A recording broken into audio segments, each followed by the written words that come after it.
Ika-88 Kabanata. Makikita ang paa ni Nambung Il na naglalakad sa likod nito ay si Nambung Mae na sumusunod sa kanya.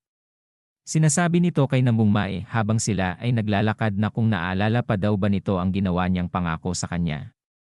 Tumugon naman si Nambung Mae na sinasabi na naalala pa daw niya ito. Malungkot na sinasabi ni Nambung Mae sa kanyang sarili na nangako daw siya na babalik na sa kanilang tahanan na kasama ang kanyang kapatid kapag natalo siya sa laban. Dahil natalo daw siya, mas mabuti pa daw na maghanda na siya na magpaalam sa mga kaibigan niya.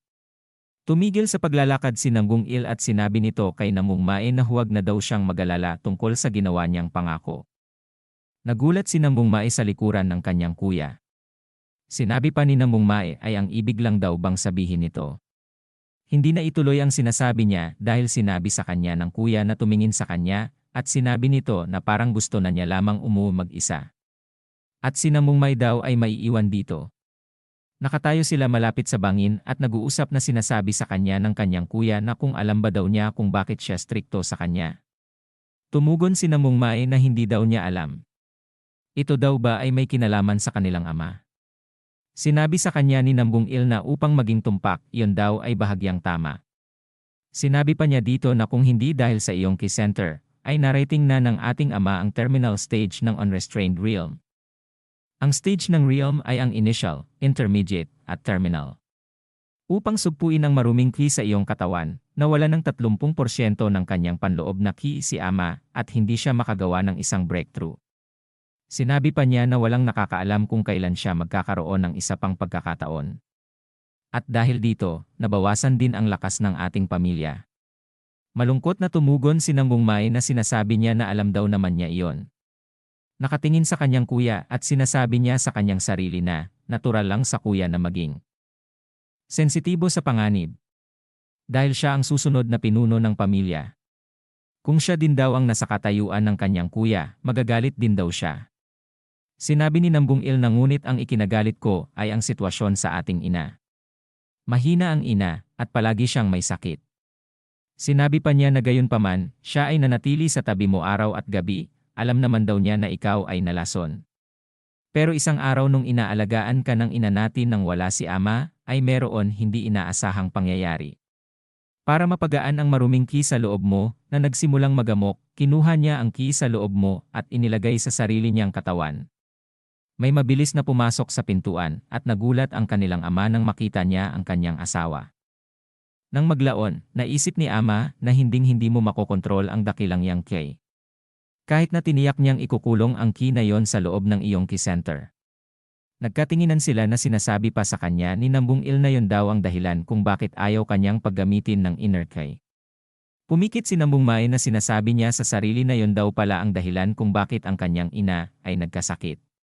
Nagulat si Nambung Mae nang marinig niya na ang kanilang ama ay hiniling na ikaw ay patuloy na mabuhay kahit na ikaw ay tawagin sa pangalan na kahihiyan ng Nambung family. Nakatingin sa malayo si Nambung Il na sinasabi nito kay Nambung Mae na makalipas ang ilang araw ang kanila daw na ina ay namatay. Siyempre, hindi naman ikaw ang lahat ng may kasalanan, pero naiinis ako sa iyo sa pagpapahirap na binibigay mo sa ating magulang. Siguro, immature pa ako noon na gustong sisihin ang isang tao.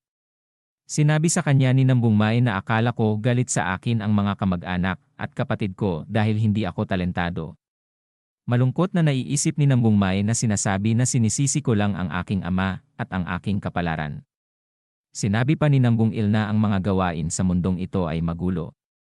Hindi mo kasalanan o kasalanan ng pamilya natin. Ito daw ay nangyari na.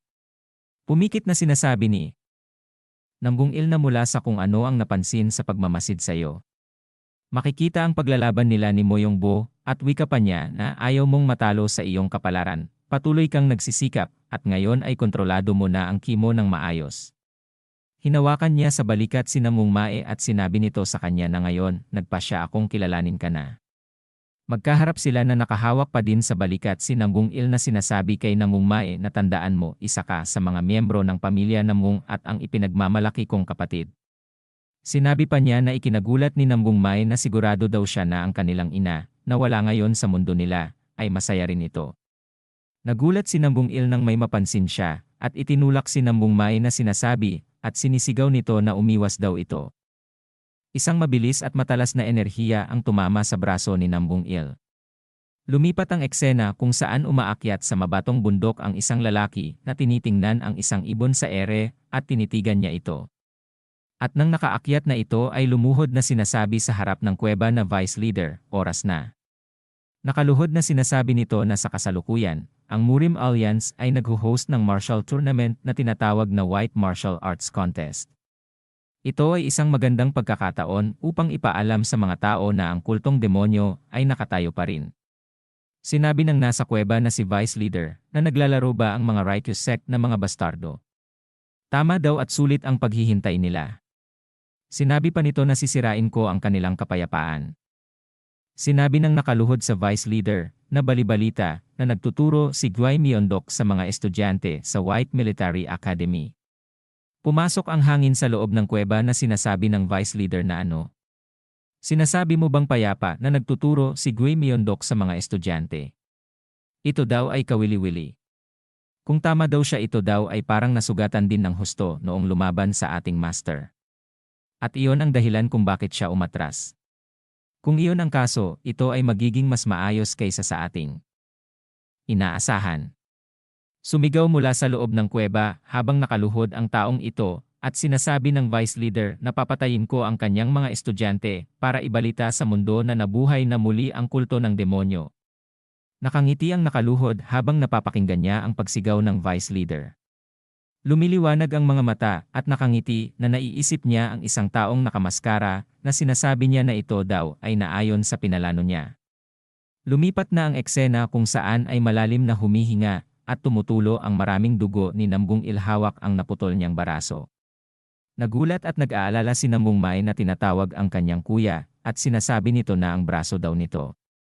Nanginginig at pinagpapawisan si Nambung Il habang si Nambung Mai ay nanlaki ang mga mata na tinitingnan ang kanyang kuya. Sinasabi ni Nambung Il na lumabas na daw sila ngayon. Tumatawa ng masama ang taong nasa kakahuyan at sinasabi nito na balak ko sana kayong patayin ng sabay, pero ikaw pala ay mahusay. Sinabi pa ng isa nitong kasama na umatake sa kanila na sigurado ka ba na hindi palpak ang iyong pag-atake. Sumigaw si Nambung Il na sinasabi na huwag daw silang magtago sa dilim na parang isang duwag. Ipakita daw nila ang kanilang sarili.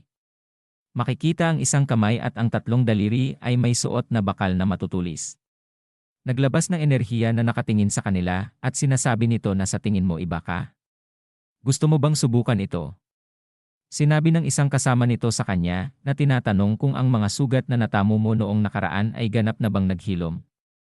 Makikita ang dalawang anino na ang mga mata ay lumiliwanag ng pula at asul.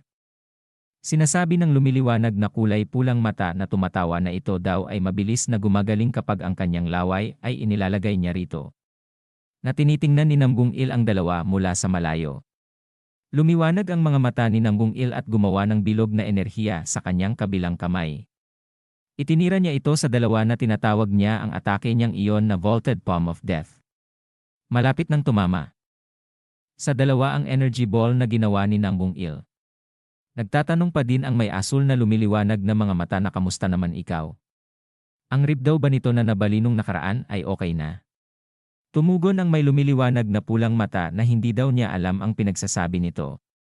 Pagkatapos ay gumawa sila ng isang umiikot na enerhiya sa kanilang kamay na bumasag sa ginawang atake ni Nambung Il.